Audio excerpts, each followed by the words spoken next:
আগে যদি জানতাম আমি কখনোই ভিডিওটা দেখো সবাই, ভিডিওটা মন দিয়ে দেখো পরিচয় পুরা, দিতাম না। কিছু একজন বলবো না মানবিক আমি। ডাক্তারকেও বিএনপি ছাড়লো না। এই ডাক্তার, উনি বাংলাদেশের 2,000 মানুষের কিডনি প্রতিস্থাপন করেছে ফ্রিতে।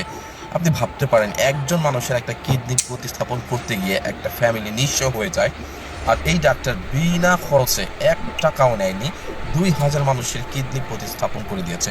এবং তার এই হসপিটালে প্রত্যেক দিন গরিব মানুষ, হাজার হাজার গরিব মানুষ, রোগী লাইন ধরে সিরিয়ালে দাঁড়িয়ে থাকে ফ্রিতে চিকিৎসা নেওয়ার জন্য। এবং এই মানুষরা আফসোস, দিন রাত না ঘুমিয়ে বাংলাদেশের মানুষের জন্য বিনা আফসোস, টাকায় বিনা আফসোস। পয়সায় চিকিৎসা দিয়ে যাচ্ছে। আল্লাহর কসম করে বলতেছি, এই মানুষটা যদি বাংলাদেশে এই কাজটা না করে পৃথিবীর অন্য কোনো দেশে অন্য কোনো জাতির জন্য এই কাজটা করতো, তাকে সবচাইতে বড় সম্মাননার যে পদকটা আছে এইটা তাকে দেওয়া হতো। কিন্তু আমরা কি করতেছি? আমরা তো তাকে সম্মান করি না, বরঞ্চ বিএনপি সরকার ক্ষমতায় আসার পর তার কাছে উল্টা চাঁদা দাবি করেছে।